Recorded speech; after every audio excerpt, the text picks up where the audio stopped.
Good afternoon. I am Marcia Ferranto, CEO of the National Law Enforcement Memorial Museum. Thank you for joining us today, and thank you to our panelists for participating in this important subject matter discussion.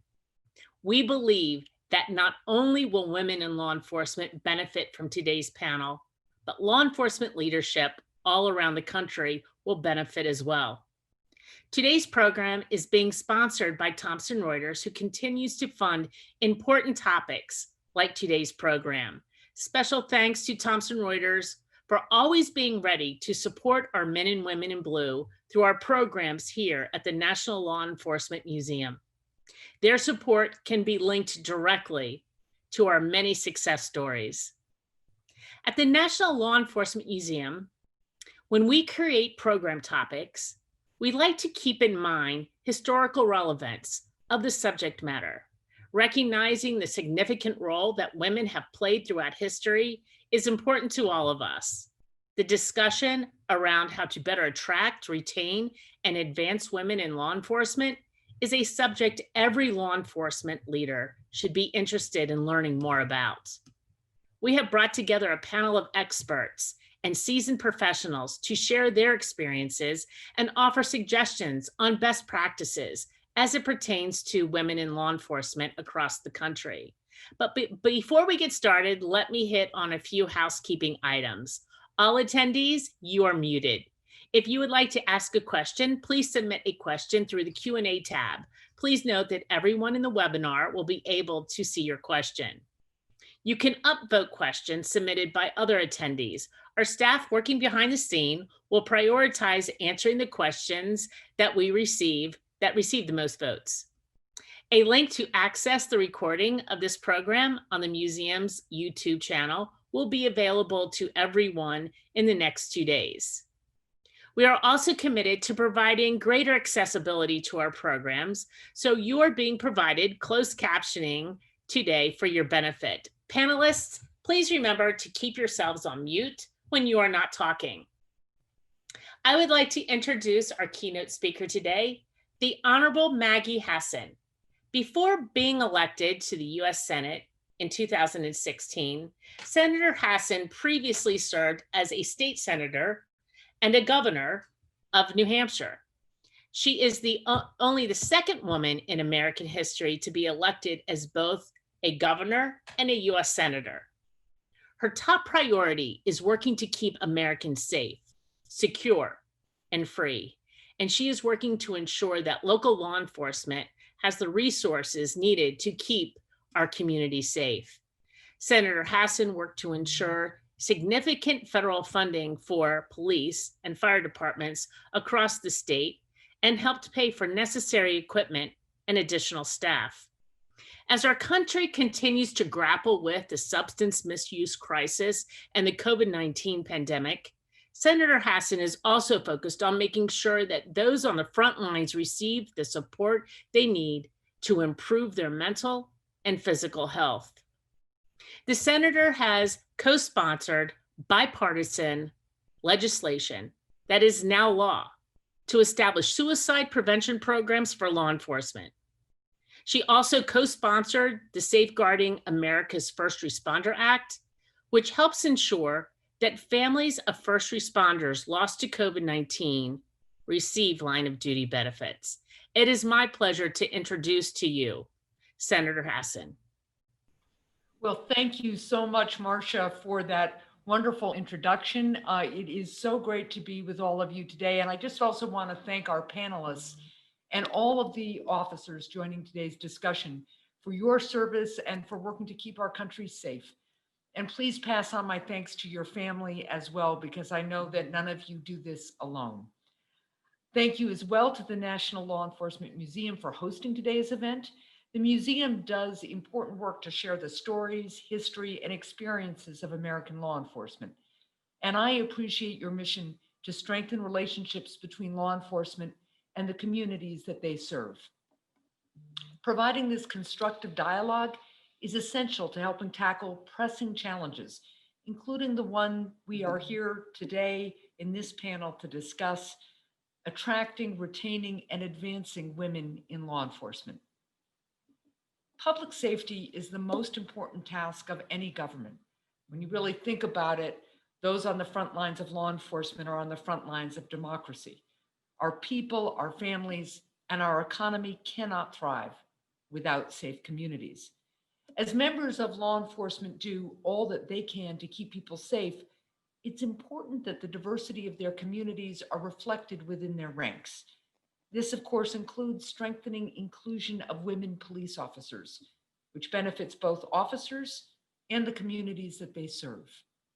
In policing, just as is true in other job fields, balanced representation matters. And when more women are included, we often find better outcomes. Women offer a key perspective and collaborate and communicate in ways that can be particularly useful in public safety.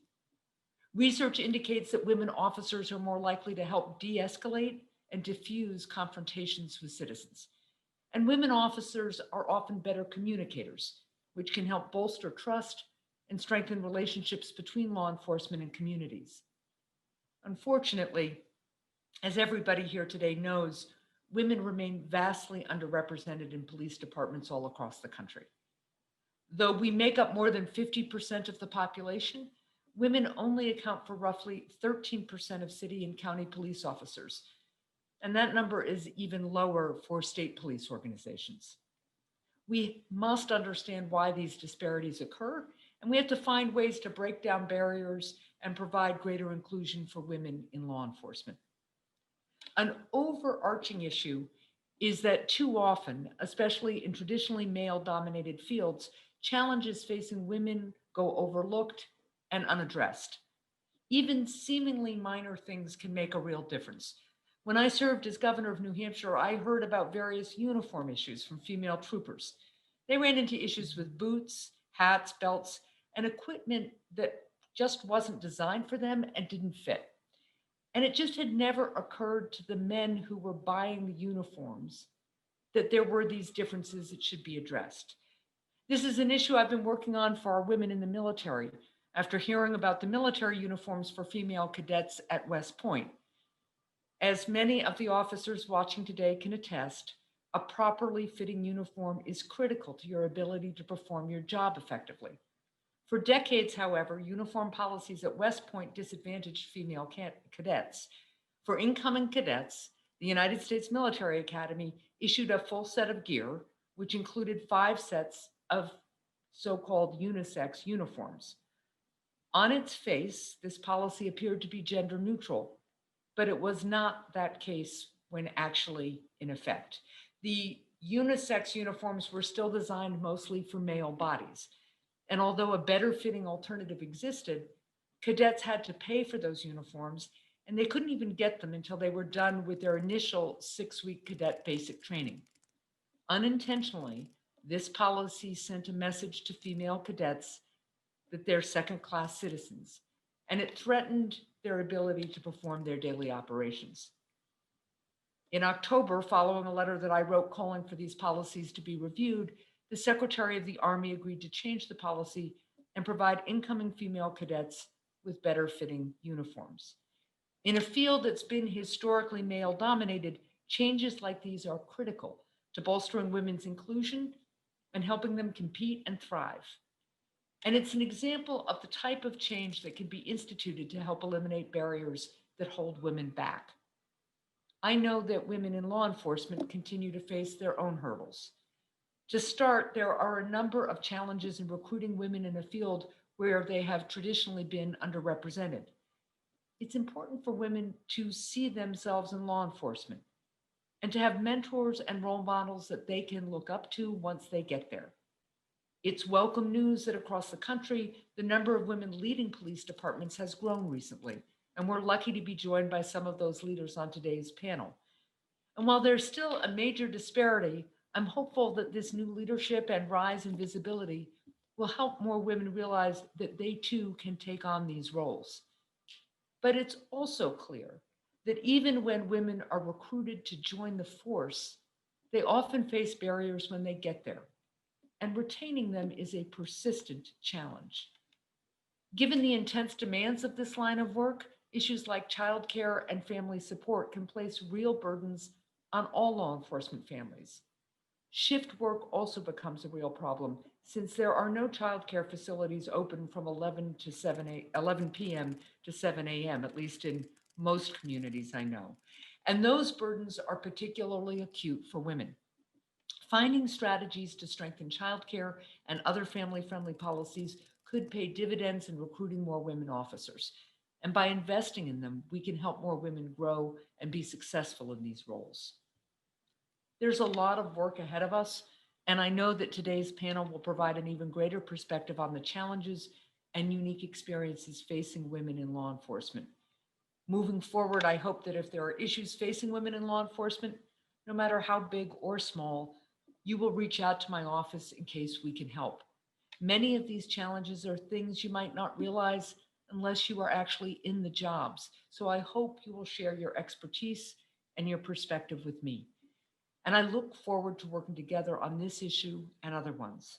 Throughout my time in office, I've worked to ensure that local law enforcement has the resources they need to keep communities safe. I've fought for additional federal funding for police departments to pay for necessary equipment and to hire additional staff. And I recognize the unprecedented risk facing law enforcement officers amid this pandemic. That's why, in addition to working to ensure that officers have the support and equipment that you all need, I've also co-sponsored bipartisan legislation to ensure that families of first responders lost to COVID-19 receive line of duty benefits.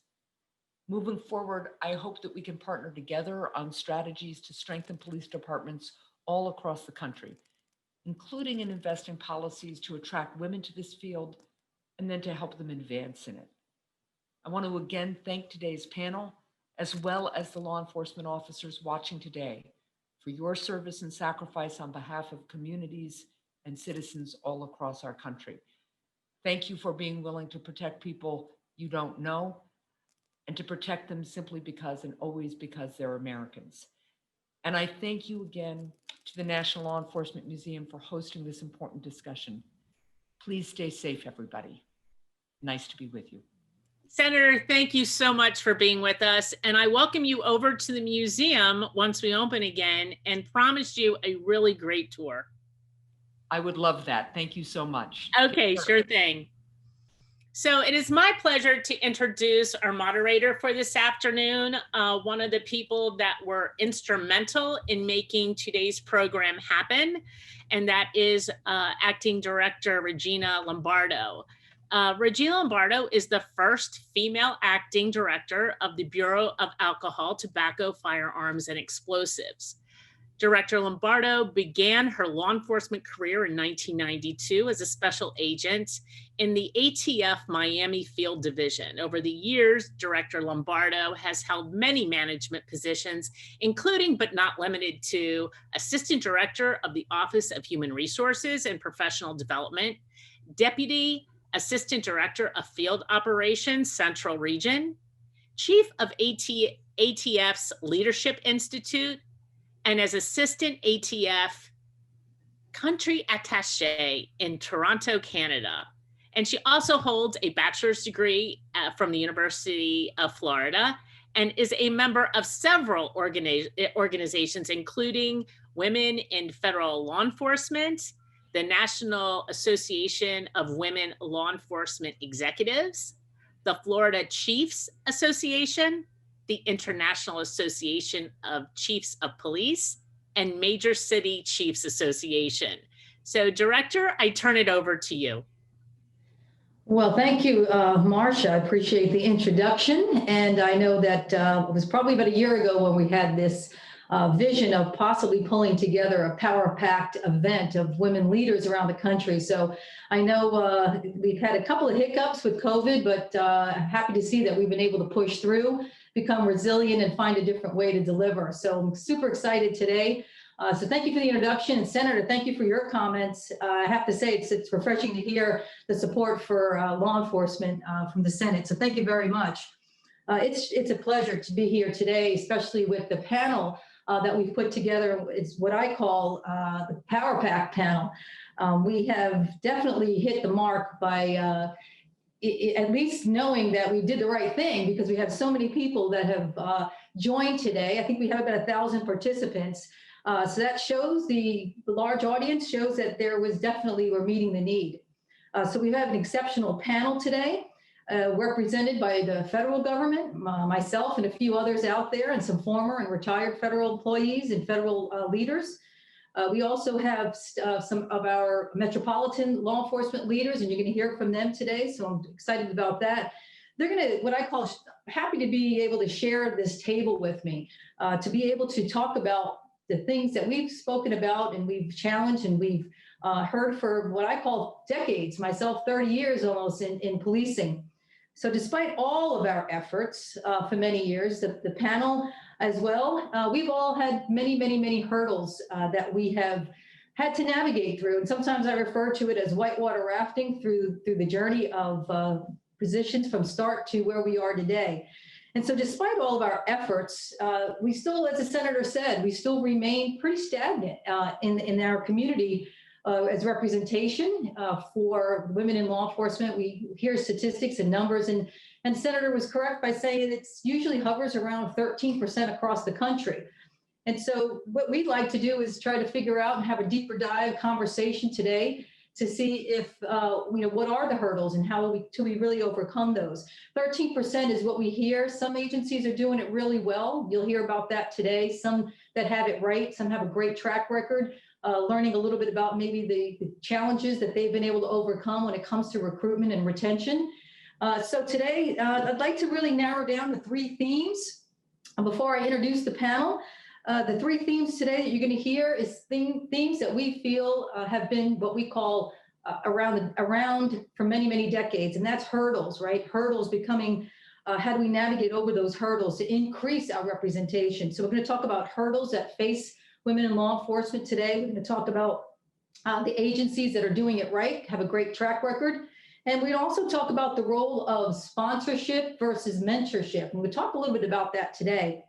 So I'm super excited to hear and listen to the panel members. So I'm going to do what I call a bottom line up front topic of each of the panel members. And then I think that the best way sometimes to do it is not reading bios, because I think hearing from each of them, you'll probably get a better connection, a better feel for who they are, what they represent, some about their leadership style.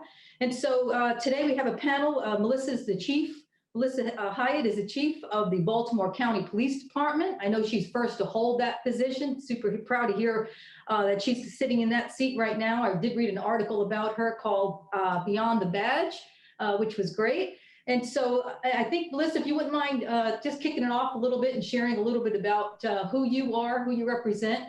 And then we'll go around through the other panel members to introduce themselves and share maybe 3 to 5 minutes of what you'd like the audience to hear. And then we'll get a deep dive discussion on the 3 themes we talked about. And I'll hit you up with a couple good hot topics and a couple good questions. Melissa? Well, good afternoon, everyone, and thank you so much for the invitation to be here today. I'm Melissa Hyatt. I'm the chief of the Baltimore County Police Department, and I've been in my role for about 1.5 years. I grew up in a police family with my father serving for 31 years in the Baltimore City Police Department, where I ultimately followed his footsteps. I wanted to be a police officer ever since I was very young. I served for a little bit over 20 years in the Baltimore City Police Department and ultimately retired from there at the rank of colonel to accept a position as vice president for security for Johns Hopkins Medicine and Johns Hopkins University. Although I really enjoyed that role at Johns Hopkins and the challenges that were associated with global security, I really missed law enforcement. And when the Baltimore County Police Department began their search for a new chief, I applied for the position. I grew up in Baltimore County and I still actually have roots here, so it was a really good fit for me. My journey, my career journey as it pertains to our discussion today, has always been a somewhat non-traditional career path. My assignments over the years kept me on the street, and I served on and later supervised several operations squads, operating in high crime areas. I also served on my police department SWAT team for about 7 years, first as an officer and then later returning as a sergeant and a team leader. Eventually, I ultimately became responsible for planning and serving as incident commander for all large-scale events and major incidents in Baltimore City, from things like the Baltimore Marathon and Fleet Week to sizable protests and things like the civil unrest in 2015.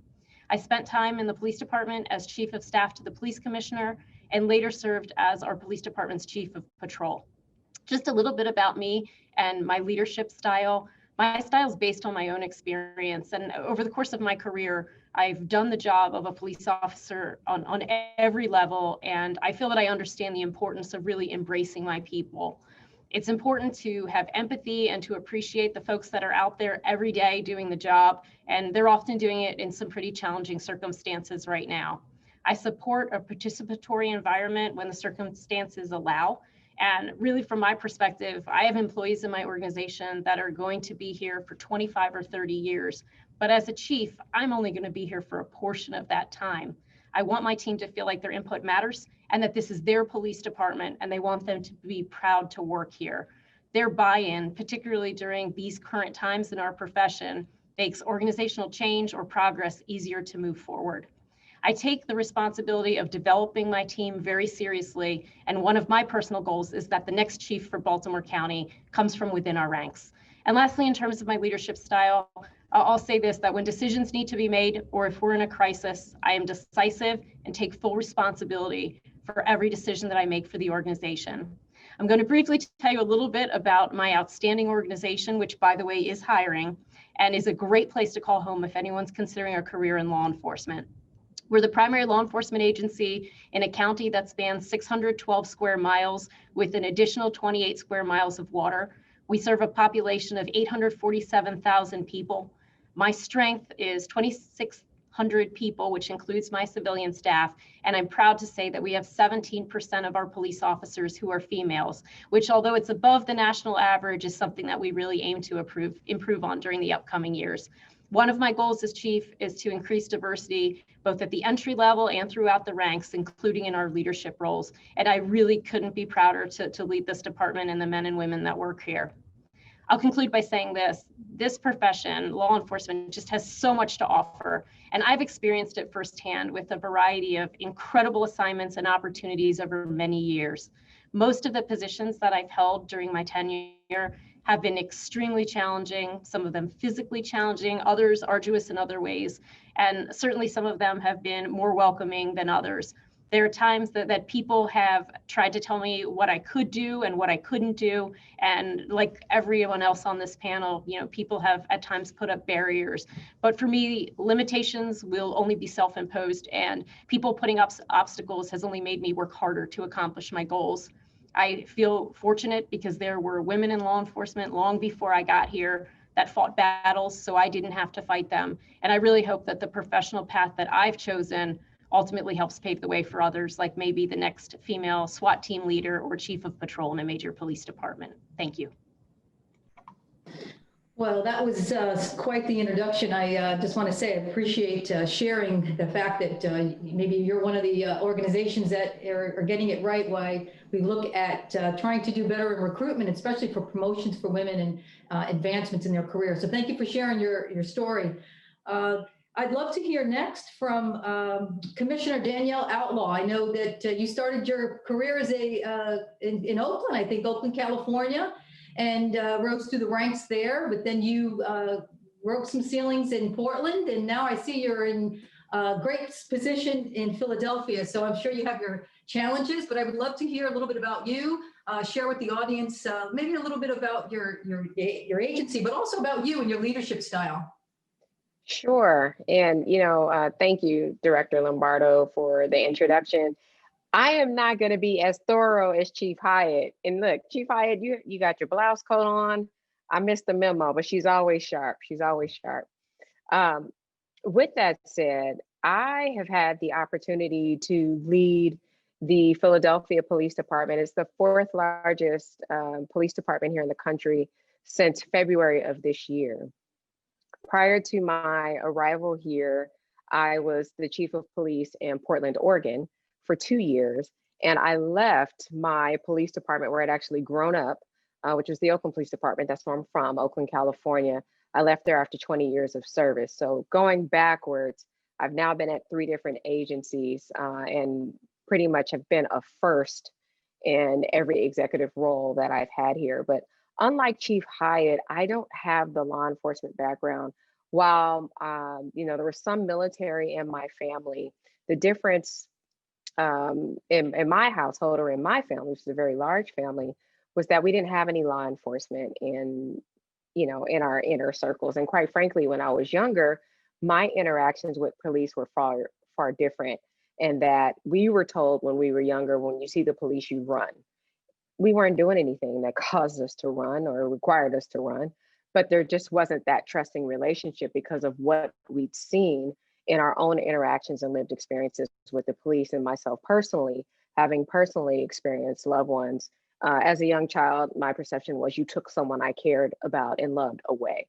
And so it took some time to actually build a trusting relationship with the police department. And that didn't happen until high school for me, when I was actually dared to do a program. It was like a 2-week internship with the Oakland Police Department. And I signed up for it. I was dared to do it. I signed up for it. They selected me to do it. And I'm actually glad that I did, because it was at that time that I had an actual positive interaction with an officer who was assigned to me. His name was Tim Sanchez. I've told this story before, but I shadowed him for 2 weeks, and I had the opportunity to not only shadow him on patrol, but also to shadow some other officers inside of the police department as well. And at the conclusion of those 2 weeks, they offered the opportunity for me to apply for the Explorer program. And that's what really allowed me to see human beings behind these uniforms and learn even more that they were a lot like me, in addition to Officer Sanchez, but they're a lot like me and my family. And that they did have our best interest at heart, given that I was a community member and a lot of them were from the Oakland community as well. So once I graduated from high school, they let me know that, hey, we have this program called the Police Cadet Program. It's kind of like the Explorer program, except now you get paid. And at this time, as a college student, I was the first one in my family to go to college. They said you get paid $10 an hour. It might have been a little bit more than that. And at that point, I thought I was rich because I wasn't making that much money at that time. But not only do I get this cool uniform, and I get $10 an hour while I'm a student, and I get these cool assignments out and about in the field. Again, getting to know more about my community that I had already thought I'd known so much about, but also at the same time learning the inner workings and actually kind of being ingrained in the culture of the police department there. And then, like many others, life hit my last semester of undergrad, and I learned that I would soon become, well, in 9 months, I would become a single mother. And it was at that time I needed to get my life together and figure out what I was going to do. I thought that I was going to go straight through and get a doctorate, become a social psychologist. I would argue that I'm still a social psychologist, just without the degree. But I needed to make a decision at that point because I wanted to be able to take care of my son without the stigma of aid and all those other things. So when my son was a couple of weeks old, I took the physical agility test to become a police officer and passed it. I had no business out there, but the things that you do when you're determined, that we do as when we're determined and we want to take care of our children. But I went through the police academy with a newborn, and pretty much the police department had their claws in me from day one. Once I became ingrained in that culture and became a police explorer and had the opportunity to see the other side. So quite frankly, had I not had those positive interactions, had I not had the opportunity to see officers and civilians alike outside of their uniform or in a different light, I know I wouldn't be sitting here today as a police commissioner, but I know that I wouldn't see police in the same light because I never had the opportunity to have positive interactions or opportunities for fellowship with sworn law enforcement. So, I just continued on to just want to take the jobs that no one else wanted. When I was actually, my shoulder would get tapped to do stuff that nobody else wanted, and I would never say no. And I found that made me not only well-rounded, but it gave me more of a 20,000 foot view of the organization, not just a viewpoint of what was ahead of me.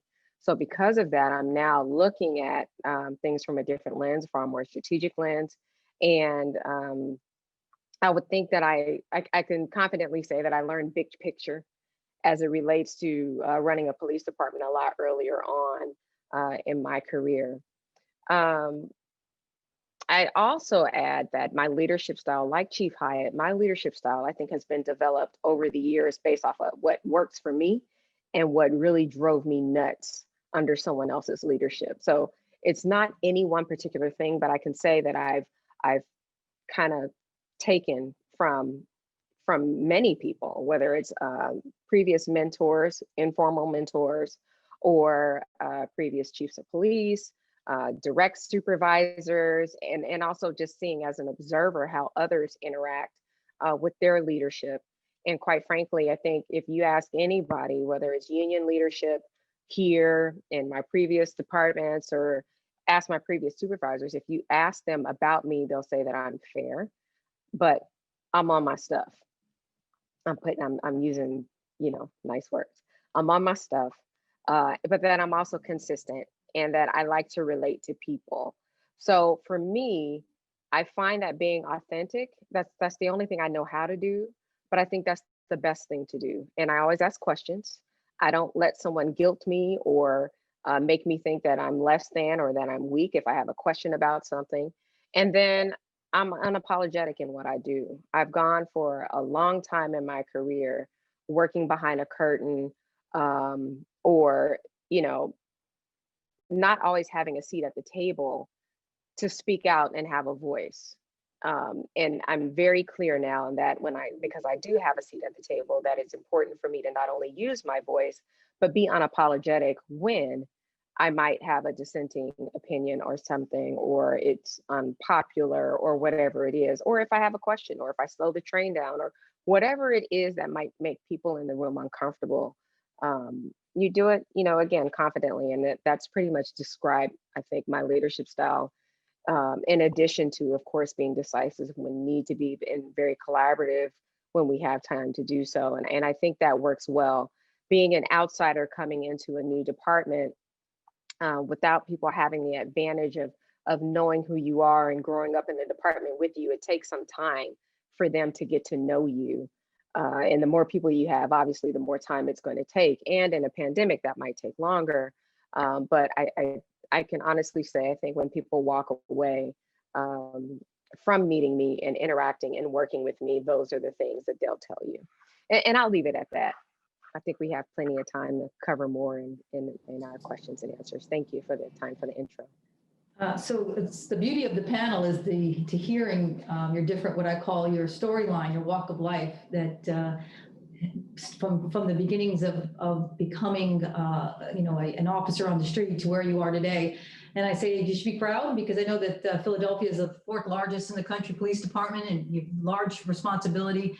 And I would imagine going through your journey has probably made you the person that you are today, to be able to make those tough calls, tough decisions. And again, using your voice, as you said, is something that I think we all tell people, don't question your ability to lead. And so obviously you've been able to master that. So thank you for the introduction.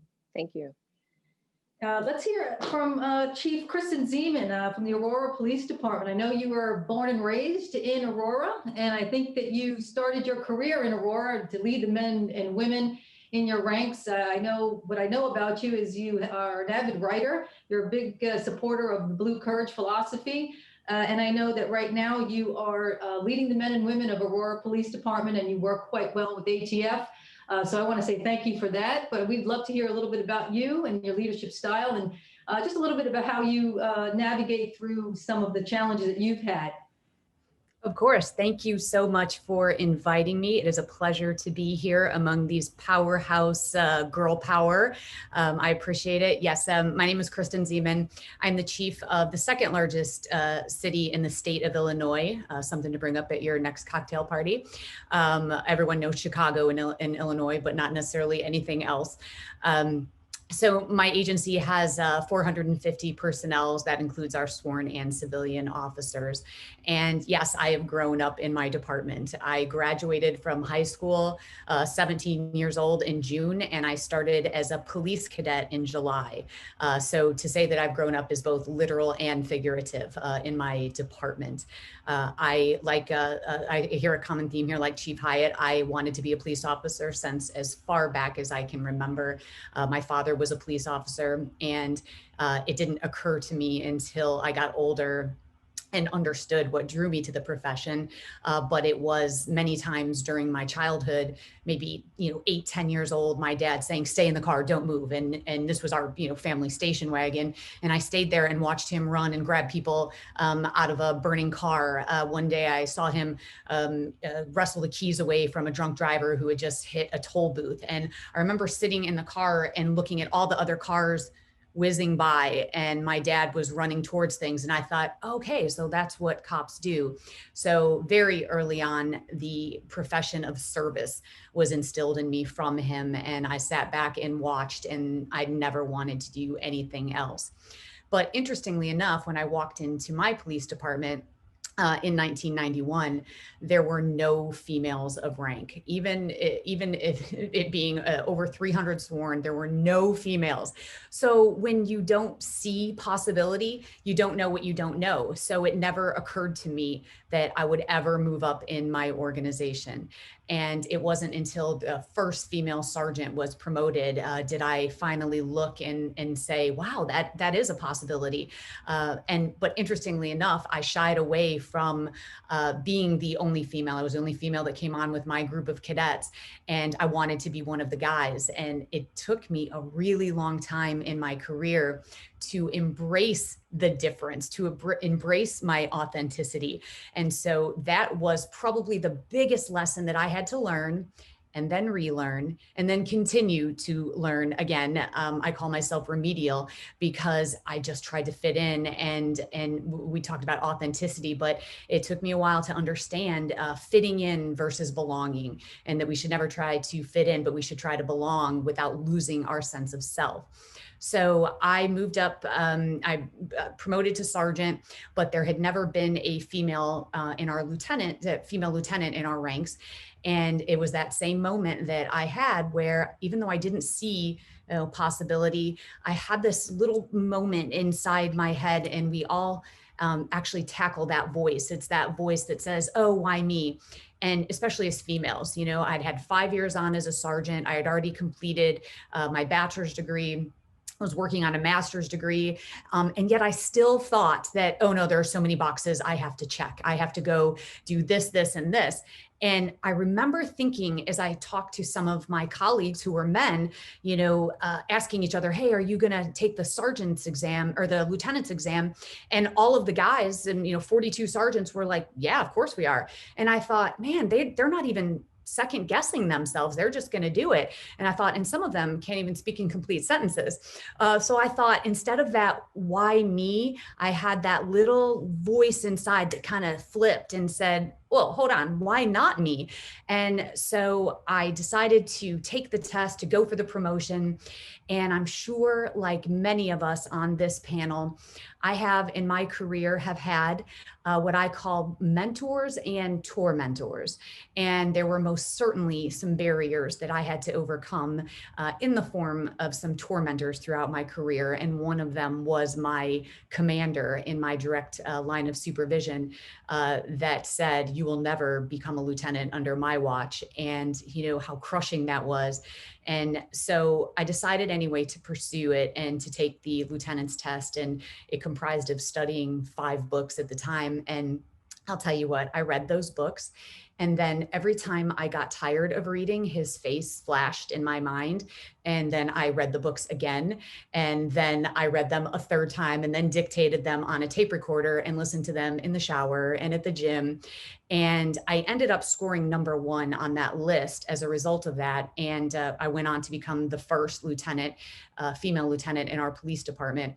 And so the message there is very clear. And that is, if you learn to use criticism as fuel, you will never run out of energy. So I used that as fuel. And then I went on for several other firsts. I became the first female commander in my department and the first female chief. I have been chief of my organization. It will be 5 years in January. And it is the absolute honor of my life to have come up in this department and to serve the men and women of my organization who are magnificent and professional. And my philosophy is trying to pass on to them what it took me so long to learn, is just to bring yourself to work. I have so many conversations with people who say, yeah, you know, I'm not the same person at work as I am at home. And my response is, gosh, how exhausting that must be to try to remember who to be based on where you are.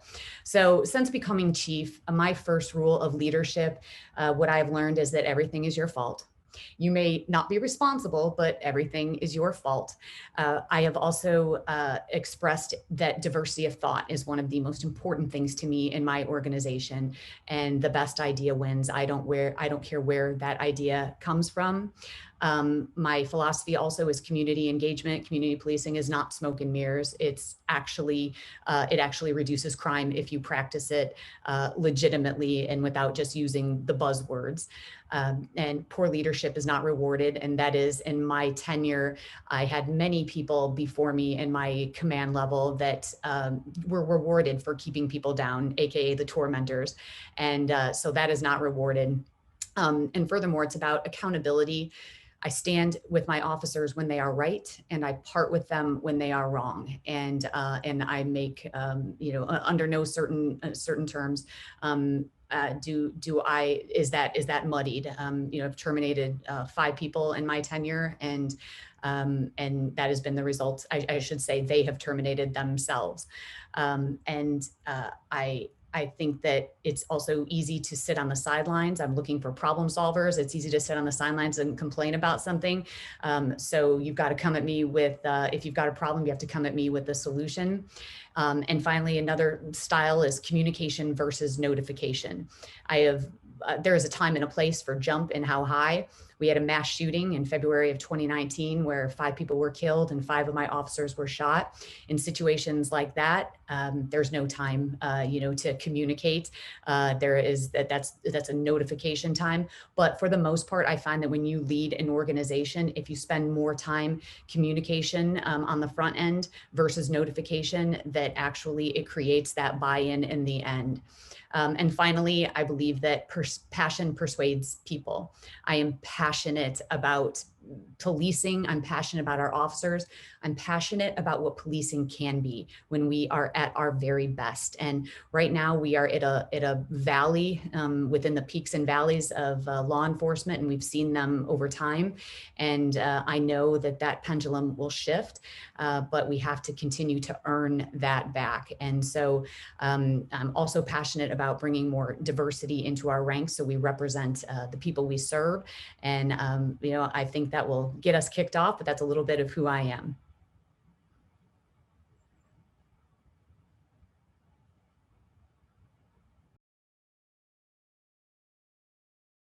My apologies. I always love your passion when you speak, and I love listening to you and your ability to kind of keep things light and also make purposeful remarks. So thank you, Kristen. I know that we have a great partnership with ATF out in Illinois, and I want to thank you for that personally, and for the work that you do to empower and to continue to look for the ways that we can really develop the women leaders in the country, but also bringing on new. So thank you for that. And now let's shift gears to the federal perspective. And I'd love to hear from Lynda Williams, who's now the president of Noble. But prior to that, impressive career with the United States Secret Service. You started as a we call street agent, but I know you started out as a Secret Service agent for many years. And you have navigated what I call, again, whitewater rafting through the federal government, especially the Secret Service. To be the Assistant Director of Human Resources, Professional Development especially, but Human Resources, your workplace and workflow, that's a big responsibility. So share a little bit about you, who you are, a little bit about also the role that you play with Noble. And I'm looking forward to having some questions thrown at you as well. So Lynda? Well, good afternoon, and thank you, Director, and to the museum, to this wonderful panel of strong women. Again, I bring you greetings on behalf of the National Organization of Black Law Enforcement Executives, NOBLE. NOBLE was founded in 1976 as a law enforcement organization. In 1976, we were in some tumultuous times, and even today, we still find ourselves navigating some of the same currents. Our creed is that we serve as the conscience of law enforcement by being committed to justice by action. And that's something that I take seriously as I became president in July. I had a 3-part agenda: gun violence, which I think needs no explanation. There was a national voting initiative, being an outstretcher of our communities. This election was like none before. So NOBLE provided the tools and the guidance for all of our communities and our constituents to have the ability to register, to vote, and to be prepared for that pivotal election. And the most important part is my 3-part agenda was the reimagining of public safety. What does that look like? I developed a task force that will serve as a roadmap. It's a 90-day project that will have its completion in January. And that report, I hope to socialize throughout the communities with our special interest group, but as well on the halls of Congress.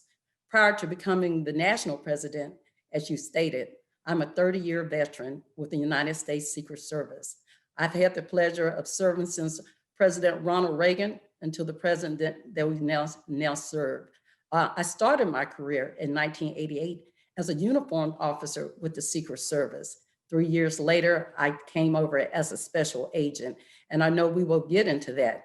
Like so many on this panel, I served in the first in many positions, but even if I wasn't the first, I was just behind a couple others. And so again, the United States Secret Service has come a long way since I came as an agent in 1991. I retired as a deputy assistant director over the Office of Human Resources.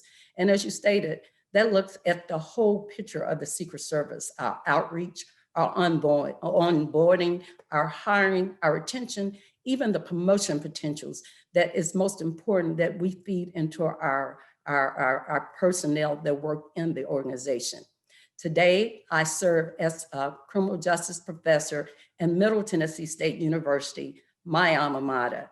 They created a position called the Professor of Practice, where I give back to the very community that started it all for me.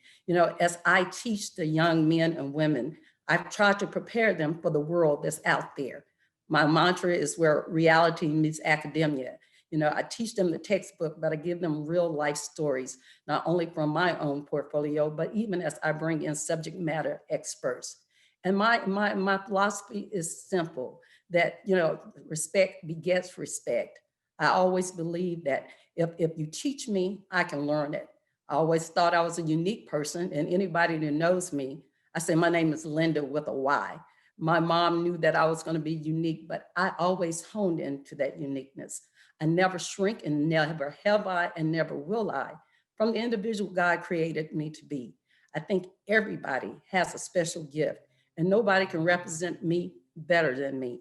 So again, I've learned to adapt to the atmosphere, but I bring something to the table. I bring my own unique skill set, my own thought process, and that all of us are unique, and collaboratively, that's what makes a viable and a constructive organization, whether it's on whatever level of law enforcement. And so without further ado, I'm going to turn it back on to you, because I think we'll cover a whole lot. But thank you for having me, and I look forward to the conversation. Well, thank you, Lynda with a Y. I appreciate your giving us a little bit of a background of who you are, because I know that you have some difficult challenges and issues, even facing NOBLE today, and how we move forward in the 21st century ahead of us. So thank you for the work that you do. And so last but absolutely definitely not least, I'd like to introduce James Dinkins. Don't think I forgot about the male representation, and I'm looking forward to your perspective and your thoughts on retaining women as we get into some conversations. But I know that you're now the president of special services for Thomson and Reuters, but prior to that, I think our relationship goes way back many years when you were federal government and you were the head of your, especially Customs and Border Protection, but Homeland Security investigator. I know that you have led the way and helped to retain and promote women in your career. So Jim, thank you for being on this panel. So feel free to share a little bit about your journey and where you are today with your company. So, very good.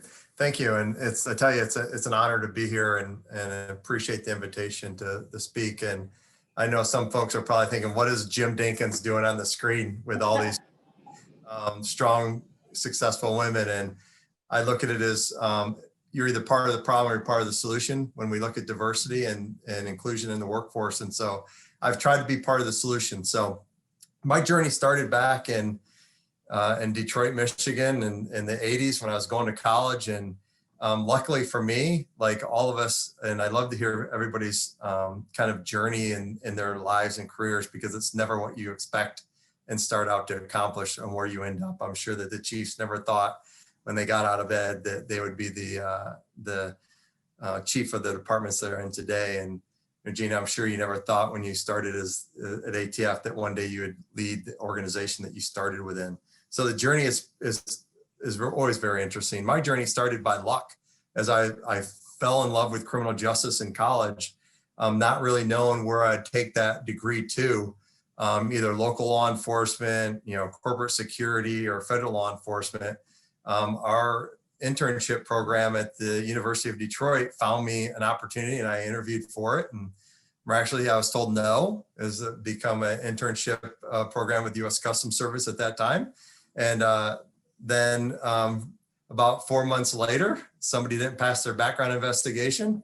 Prior to weed being legalized in many places, they didn't pass a background investigation. So I ended up getting a call back and asking me if I could start right away in Washington, D.C. in an intern program. That was 1985. And then over 28 years later with that same agency and its predecessor agency, as after 9/11 and Department of Homeland Security was created, I served as a special agent, originally with Customs, and then ultimately retired after serving in nearly every level of position within the organization, from management, from a special agent to senior special agent to a group supervisor to assistant special agent in charge, headquarters tours at different levels, unit chief, acting assistant director, to 2 offices where I served as a special agent in charge in both Baltimore as well as Washington, D.C. and Virginia. And then ultimately, the last 4.5 years of my career, I spent as the head of Homeland Security Investigations before retiring in 2014 and joining Thomson Reuters Special Services, where I'm the president today. And many of the law enforcement community is our customers. We provide unique content, analytical solutions, and data scientists to federal law enforcement, DOD, the intel community, as well as a few corporations that are major and large domestically and internationally. But my journey in law enforcement really enlightened me along the way about how the diversity within your organization, especially starting out in San Francisco, where we had a very diverse workforce, but along the way, looking across the table and really noticing through the years a slight increase, steady increase of the number of women, fellow women in serving alongside of my offices. And I was really surprised when we saw the high watermark as that continuously grow to maybe around 16%, to then start falling off. And as all of you have pointed out, and everybody's pointed out, the benefits and power of diversity and what a woman can bring to the workforce is so impactful for, not only within the department, but then the people that we serve in law enforcement and that mission. And so it's many, I did not have to go over the hurdles and overcome the hurdles that all of you do, and all the women that are serving in law enforcement today. And hopefully we knock down some of those hurdles as we go forward. So that's why I'm really excited about being on this panel, is to talk about how we can attract and retain, and then not just mentor, but also to sponsor folks to move up within the law enforcement ranks, and create a more diverse workforce, both from, like the great work that Noble's doing, but also as well as bringing in diversity when it comes to gender. So really happy to be on the panel and really look forward to our discussion. So thank you very much. Hey, I appreciate your perspective for sure. I know you're such an advocate, so it's nice to hear that you still are. And so you touched on something, which is, let's dig into our first topic and theme. I call them themes, which is really something that we all have mentioned, and every single one of us have mentioned. And it's what I call these hurdles. We always talk about hurdles for decades and decades. We've had some hurdles. Some hurdles are different for us. I might not have the same hurdle as Lynda or Melissa or Kristen, but I can tell you that we have what we call some definite hurdles. So Lynda, given your experience as a human resources, especially with the Secret Service and today, what would you describe as probably the two major hurdles for, let's say, women in our profession? I'd like to hear from you, and then I'd like to also hear from Danielle what your thoughts are on hurdles, and what have you yourself faced in that time. And Jim, I'd like you to kind of follow it up with a few of other suggestions and comments when you hear men necessarily or women say that policing is a man's job. So I can break them down for each of you, but Lynda, if you wouldn't mind just giving us first your top two hurdles, and if Danielle, you can kind of add to that as well, and feel free, anybody on the panel that's passionate about wanting to say something that they can share that can help especially the women in the audience. So Lynda? Thank you. Two of the greatest hurdles, and I think we all share this on screen, of course, is just being a woman, your gender, to be accepted into that environment, to recognize you for yourself and your abilities. But the greatest hurdle was motherhood. At the time that I came on, and I was assigned to the presidential detail, I did my presidential time through the Clinton administration. I was the only female on a major detail. That's the presidential protective detail, the vice presidential protective detail, or even any foreign or even former presidents. So I was the only working mother at that time. My daughter was 6 months old. I literally stopped nursing her a week before and went through the gates of the vice presidential residency. And as you know, Director, in 1996, the federal government was still trying to figure out what to do with pregnant women, and there was no such thing as maternity leave, and how do a pregnant woman even work while she is, still very much engaged. And so I like to say that, we are all super women, because, we have to be twice as good to be considered half as good. But even more so for me as a mom, and that's way before, the world everybody had access to a cell phone. I was on the campaign trail with then Vice President Al Gore. I was the only person, like I said, that had a baby. And so every night that we were on ground, of course, I would stop wherever we were and get on the telephone to call my child. But it was a lot of times that we were flying in the air and I could not call my child to say goodnight. And so God put special people in your place. Everybody that is your supporter doesn't necessarily look like you or the same skin tone you are, but they see the goodness in you. And so at that time, I had a special agent in charge, and he said, Lynda, I notice every night you call your child. He said, even when we're on Air Force 2, I'm gonna swipe this card, you take my seat, and you just tell your daughter goodnight every night.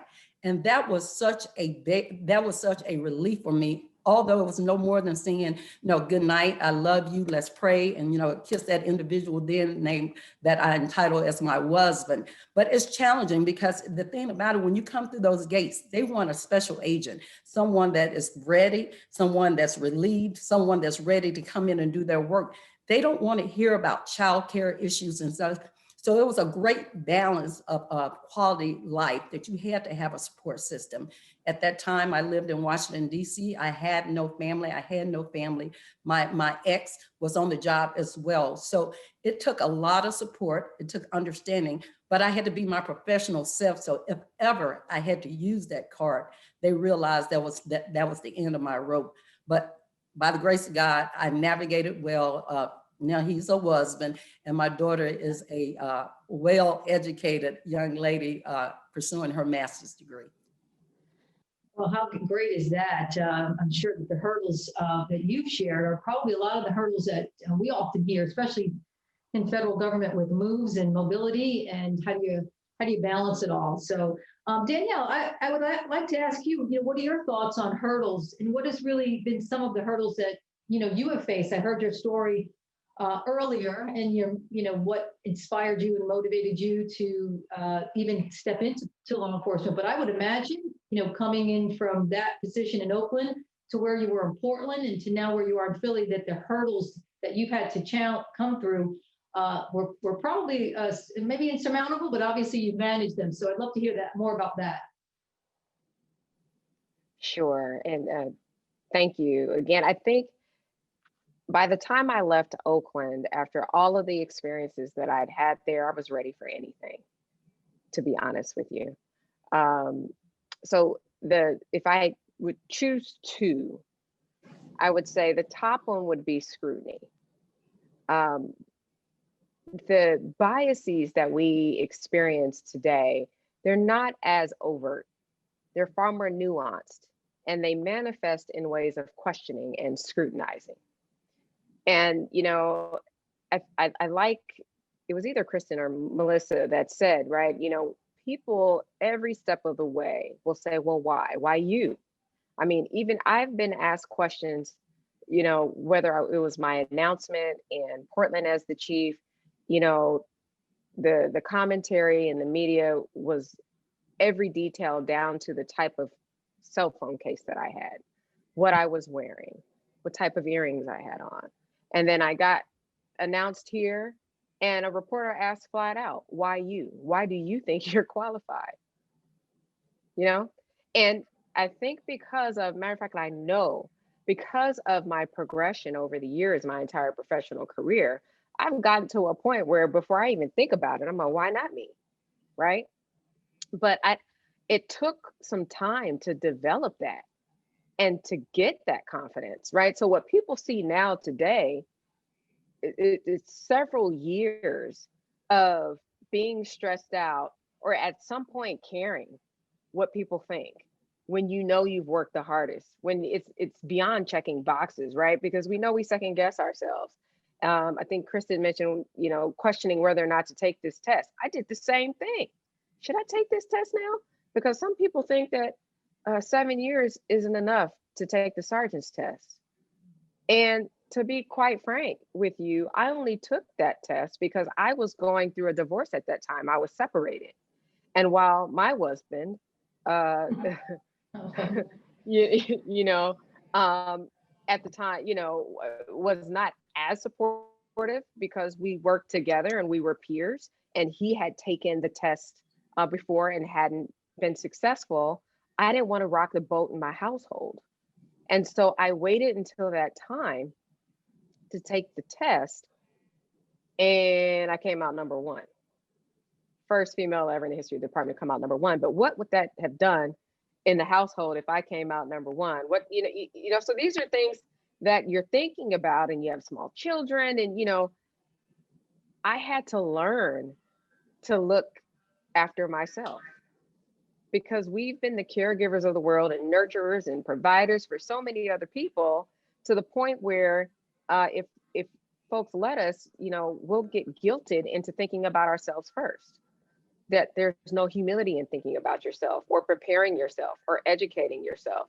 So fast forward to, it comes time to take these tests, and everybody else is like, yeah, I'm going to take this test. I ain't even study though. Okay, right. You're right. You did, but we have to put in 112%. We all know that story. So the scrutiny from day one is, well, why is she in this job? Or why do you think you should? And it's asked in sometimes out in the open ways, but again, a little bit more covertly. So overcoming that scrutiny as I'd matured in the profession and gotten more comfortable in my own skin as a maturing woman, as a mother, as a wife, as an ex-wife, and doing all of this in the same department, you not only learn to grow a thick skin, but I became comfortable in saying, I don't lose sleep at night because I know I'm doing the right things for the right reasons. If someone were to ask me, why should you get this position? I can spout off what my strengths are without putting down others who are potentially competing for these positions as well. And when it comes to making discipline decisions or whatever it is, I don't lose sleep because I know I do it because it's the right thing to do. So when you fast forward to my announcement here, and you talk about scrutiny, people are looking for you to make a mistake. I know this now. So I've been very intentional about how I move and I maneuver through these systems. When I open my mouth to speak, I'm very intentional. When I send something out in writing, I'm very intentional. We're all going to make mistakes. And if I make a mistake, I own up to it. But fast forward to here, and the article is the first thing, crime is going through the ceiling. And the first thing Commissioner Outlaw does is changes the nail polish policy. Really? Yeah. Would you have made that a headline if I didn't look like what I look like? The answer is no, absolutely not. And the reality behind it was, someone told me, hey, Commissioner, you got on polish. It's not in policy, in passing in the hallway. And I said, oh, really? Okay, we're going to change that. Kept it moving. Didn't even think twice about it.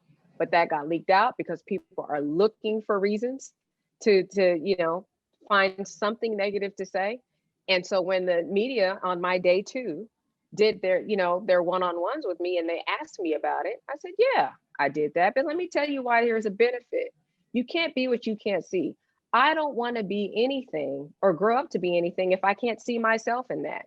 So if I'm on the one hand, looking this way saying, yes, I want to diversify the police department. I want you to come for, I want you for who you are. All these great things that brings the diversity in your different ways of problem solving and your diversity in thought and just all of these unique characteristics about you. Yes, I love you. Please come. And then I hire you and you get here and I said, remember all that stuff that I love about you? Strip all that away. You're going to be like this now.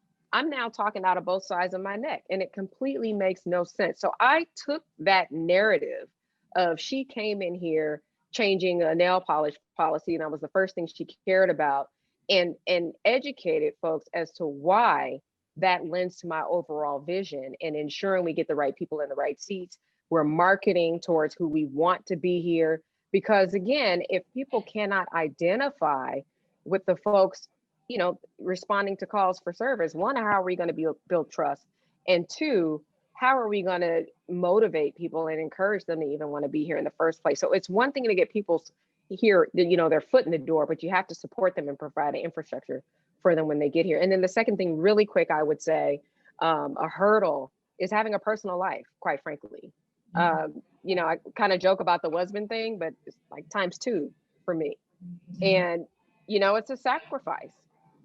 And that's with any profession, or any of us in law enforcement, but whether you're male or female.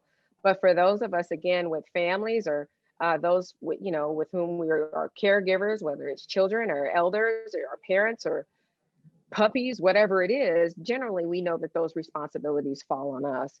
And so we have to sacrifice either on the front end or on the back end. I had my children very early on in my career versus later in my career. But again, it's a sacrifice either way. So making sure that you have very strong support circles, which I was very fortunate enough to have amongst my family and in my community, was extremely helpful with that. And then also having folks on the job that helped me, just like Lynda said, identifying, you still got to do the job. There might be time you still got to work 9 at night, 7 in the morning, but there's, a circle of trust and friendship and community within the department as well that was very supportive of me. I think that every one of us on the panel can relate to the hurdles of balance, right? Of being trying to balance life, personal life, work life, and we probably want to give 100% to everything, right? And I always say, when they ask me that question, I always say the same answer. I don't do a really good job. Don't ask me that question. But Jim, I'm going to ask you, I'm going to start with you on this question, and I want to hear your thoughts as well from Melissa and Kristen. So Jim, when you hear someone say that, whether it's a man or a woman, who says that policing is a man's job. And I know that we look at the skills, what's necessary for me, the heart, right? Intelligence, teamwork, and it's not all about physical prowess. There are plenty of, what I call examples out there that we can show that it's definitely not about that, especially the LA Sheriff's deputy that saved her partner recently. And so we bring our mindset and our heart set and our soul to the job. And so what do you say for those that are men or women that do say it's a man's job? Melissa, I'd like to hear your thoughts, and Kristen, your thoughts as well on that. So Jim? I've been, I guess, blessed in that way, is that I've not worked among men that have actually overtly said that. I think I know there's that mentality out there. And a lot of times, like the physical aspect of any law enforcement job, quite frankly, should be something that is a last resort. And if you handle yourself and do the right thing, hopefully you can talk yourself and talk the situation out of having to use, your physical strength to resolve a situation. But Gina, I did not grow up in organizations that really felt that way.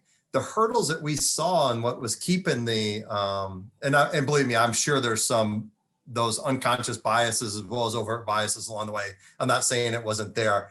It wasn't expressed to me in that way.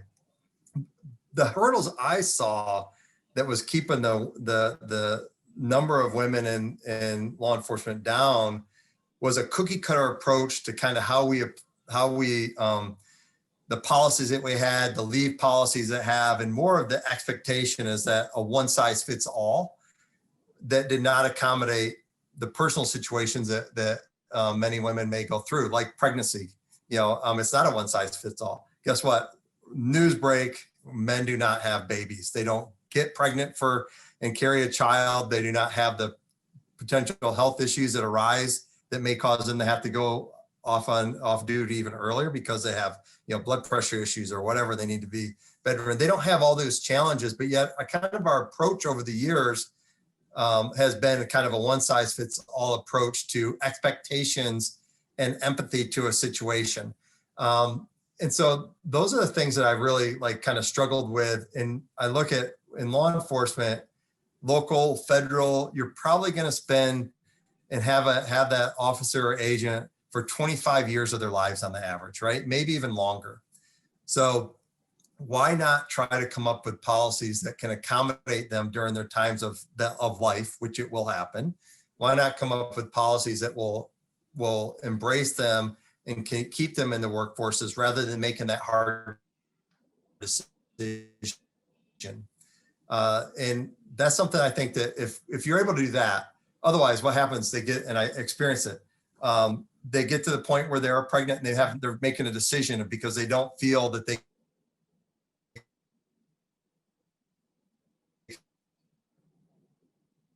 can fit into the mold that has been accusations.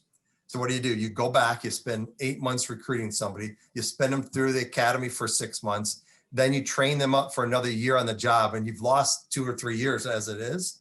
So, it would be a lot more efficient. Matter of fact, I've seen people go off on working part-time. They're just as effective, a lot of people that we have on the first working full-time. So coming up with ways that I think accommodate people during their journey in life, you'll end up with more dedication and loyalty to the organization because you've stood by them and they'll stand by you. And that goes for any gender, but also they won't be having to make those key decisions of, do I stay or leave because of motherhood, which is unique to every law enforcement officer. So those are the types of things that I saw the hurdles and kind of the reluctance to make that change all over the years, just to break out of a cookie cutter approach and expectations and treat people as individuals and unique individuals along the way as well. Hey, thank you. I appreciate the attention to the hurdles of the experience when we have those who make the choice to carry and be a mom and go through that. I'd like to hear your perspective a little bit on hurdles, Melissa, if you wouldn't mind, and maybe answer that, what are your thoughts when you hear, because I know maybe you don't hear it overtly, but I can tell you even some of the questions that we are posed is, well, maybe some women just don't want to join, just don't want this career. So maybe share some of what's on your mind about that. Well, if you're referring kind of to the last question of policing being a man's job, I kind of laugh when I hear that, to be honest with you. I wasn't always received well. I was 5 feet 2 inches tall on a SWAT team full of 6 foot tall men, and I was still able to do the job. And, I can understand that sometimes that's maybe a little bit demoralizing. But if I had listened during the course of my career to what people told me I couldn't do, I wouldn't be where I am today. And, I remember during my first few years on the job, I asked for an opportunity to attend a pretty intensive defensive tactics instructor's course. And it was a course that was out of state. It was very intensive. A lot of students were getting injured during it. And I was initially told no, it was only for male officers. And I was really angry about it. And, I pushed the envelope. I ultimately got sent to the training. I did fine, minus some bruises and a little hernia repair that I had to have when I got back for flipping a 200-pound guy. But it was kind of one of those things like, yeah, the girls can do this stuff too. And I think, I understand that there are people that may think like that, but instead of getting offended when somebody makes a statement like that or thinks that this is a man's job, I'd rather just think they don't know any better or they haven't seen it any differently. Because the reality is, in all of our agencies, everyone on this panel, we have women in our profession every single day in every assignment that are excelling. And law enforcement is a traditional profession. We are evolving. I think back to 1997 when I first entered the profession. At my first station house, there was a men's locker room and there was nothing for the women. And that's just how it was back there. And eventually those things changed. For me, I'd rather kind of look at the trajectory of women over time in our profession. We're seeing more women serving as police chiefs and in non-traditional roles. And there's no question that some of that traditionalism still exists. But as new generations continue to fill our ranks, our profession just keeps progressing. And that's encouraging.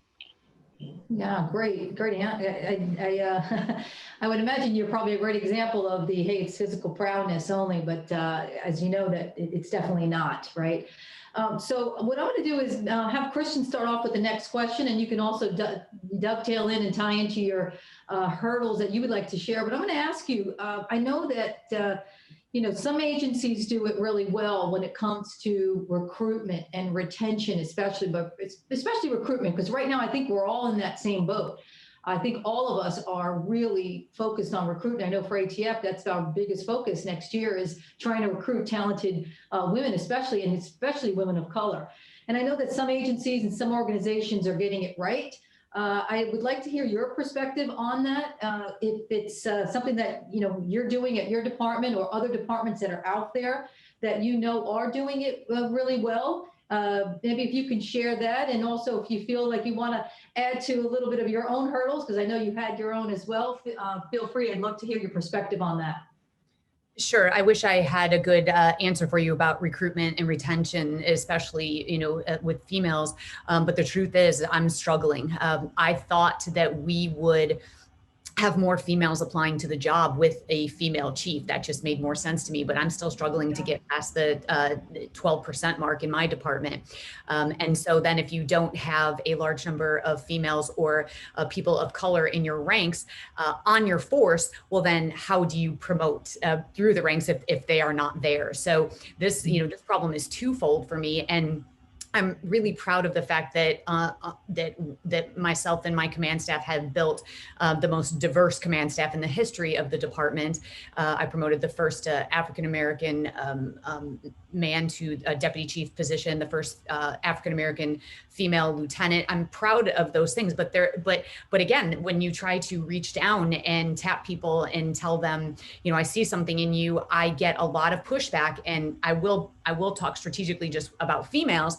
And it goes kind of back to what you were talking about, all of you, about that work-life balance, is by the time you come up about the 7 to 10 year mark when it's time to promote, well, by then you have to go back to the bottom of the totem pole as a sergeant 3 to 11 shift with Tuesdays and Wednesdays off. And I have a lot of females and even some males who are saying, I don't want to do that. I will miss my kids' games. And so that is a challenge for me. I don't have the answer because I'm honestly not doing a very good job at it in our recruitment. And I don't know how to be better. But some of the hurdles kind of go along with that in our profession. And you still hear that these templates that we have, you talk about the scrutiny, these are templates, these are man-made, and I mean man in the generic way. And I'll get to that in a moment, because when I say it in the generic way, templates are contrived. They are what other people assign to what a certain person should look like, whether that be, a chief of police or a police officer or a board president, or the president of an organization. Insert whatever title here, we have this contrived template of what that looks like. And so from the beginning of my career, in fact, the first time I was sitting with my field training officer, month 3, and my lieutenant looked at my field training officer, both male, and the lieutenant talked over me to my field training officer and said, wow, she's doing a pretty good job. Have we gotten her in a fight yet? And I'm sitting there and I'm like, I'm right here. And my field training officer, a male, God love him, stands up for me and says, honestly, she does pretty good talking other people into handcuffs and using her communication. And it's kind of the same thing that Melissa said. I'm 5'4", and when I came on the job in 1994, I was 120 pounds, and so I didn't have the luxury, of using, and I say luxury, and I mean that in jest, of I had to use my human influence and my communication skills to get people into handcuffs, because I knew, in the backyard or a dark alley, I wasn't going to win. And so that is something that, believe it or not, I thought would get easier through my career. So that's the beginning. And then the bookend is, I just went through the process for the Chicago Police Department as superintendent, and I made it to the final 3. And this is when I say generic and that templates are man-made, is that I had a female who was on the police board. She said to me, I don't know how a little girl like you are going to get these officers to follow you. And I thought, oh my gosh, this is a female. So this is 27 years later in my career, and I'm still grappling with that template. So to kind of bring it back all around, I think I think people do still attach that template of, oh, I can't join policing because, it doesn't look like me, whether you be a person of color or whether you be a female, is that we still don't represent, everyone. And that's a problem. And the second hurdle, and then I'll quickly let you move on, is a lot of what Danielle said about when you get to a certain point, that you start to let all of that noise fall away. And the minute that everything changed for me was I had this thing that I used to do, and I was like, well, what are they going to think? And what are they going to think about this decision? And then I remember asking myself, who are these theys, and why do I give them so much power? And I literally sat down and thought of who these theys are in my life. And I got this idea from Brene Brown's book.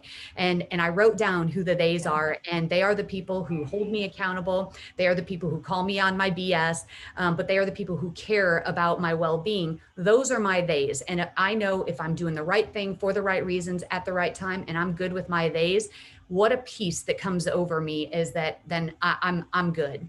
So I will leave it with that. And just to say that template about women in policing are what feed exactly what Commissioner Outlaw went through.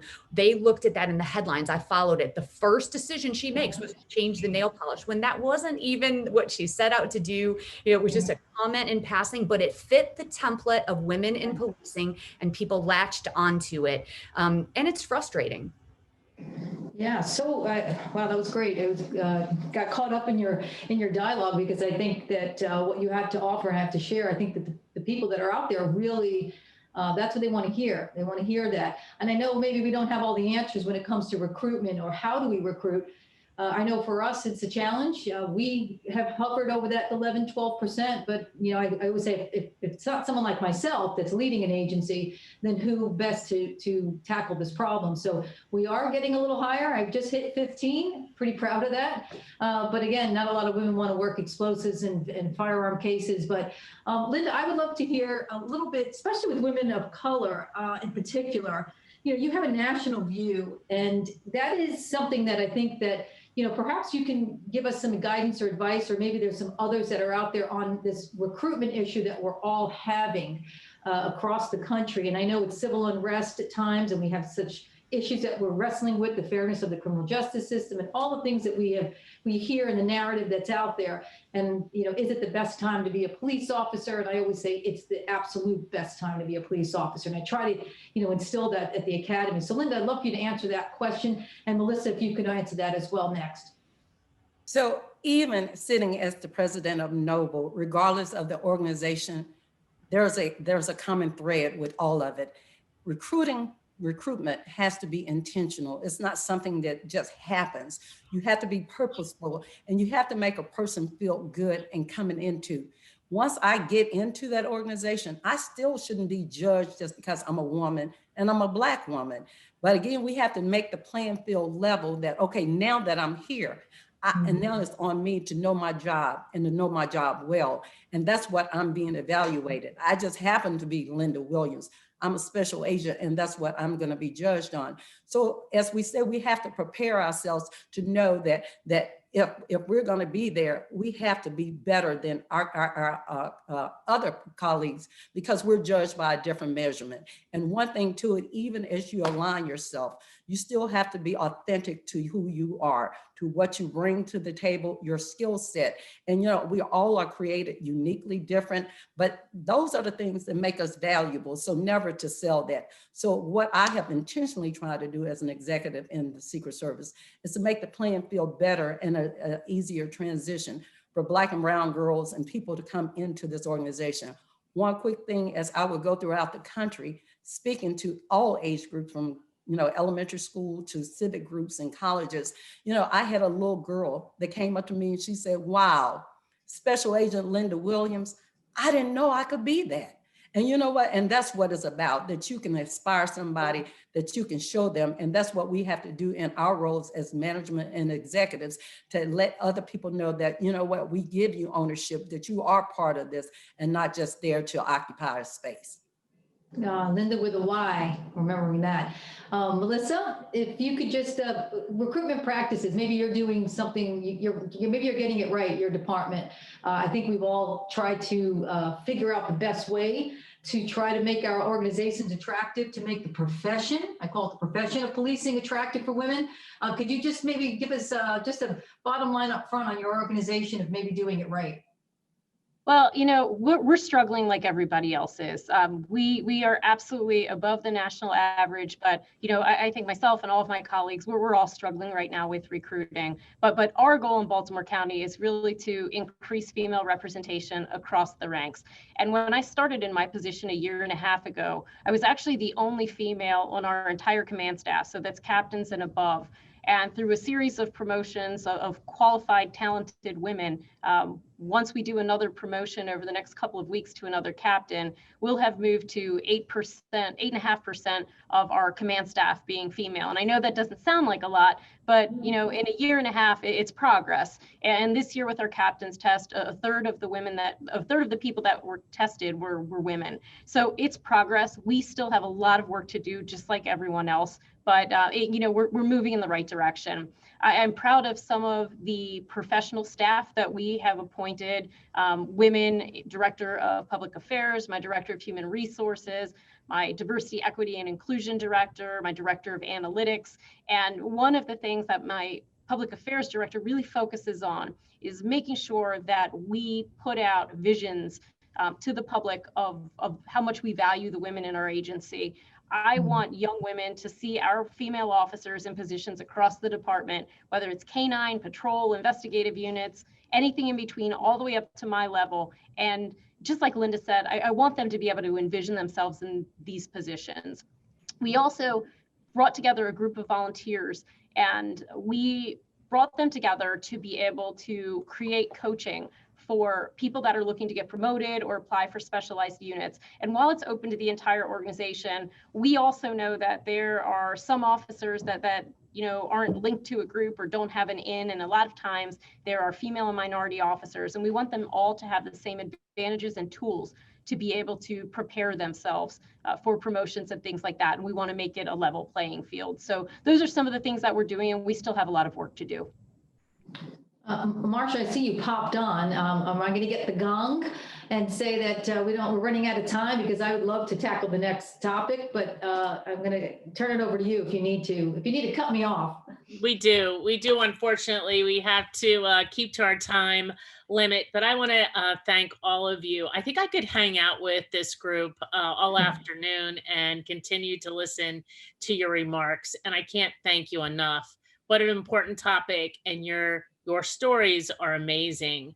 And Jim, thank you for joining us also, not only with your law enforcement background, but your participation from Thomson Reuters. It was great having you on the call, and thank you for caring about attracting, retaining, and advancing women in law enforcement. So if you're interested, to our participants, by the way, they have remained steady the entire time, which is incredible. If you're interested in learning more about opportunities within the field of law enforcement, please visit the Breaking the Blue Ceiling event page on our website at lawenforcementmuseum.org to find information from agencies, associations, and departments from around the country. Once again, I'd like to thank our sponsor, Thomson Reuters. Our programs are made possible by your generous donations, and I encourage each of you to be part of our organization and go to lawenforcementmuseum.org and help us continue these kind of programs through a donation. Lastly, on January 11th, the National Law Enforcement Officers Memorial Fund will be issuing its official 2020 Law Enforcement Line of Duty Fatality Report. This year, for the first time, we will be following the report with 3 days of programs that will focus on the statistics behind the causes of death from this report. And you can find more information on our website, again, at lawenforcementmuseum.org. Again, thank you everyone for joining us today. Stay safe, be well. And when we open the museum back up, I hope to see you then. Thank you. Thank you, Marsha, and everyone. I know that all of us are trying to recruit from each of your departments. So please, the participants out there, please reach out to these police departments. Please reach out to each and any one of us personally, if we have to mentor and inspire you to join the most amazing profession that you will ever consider in your life. So thank you all. Thank you for this opportunity.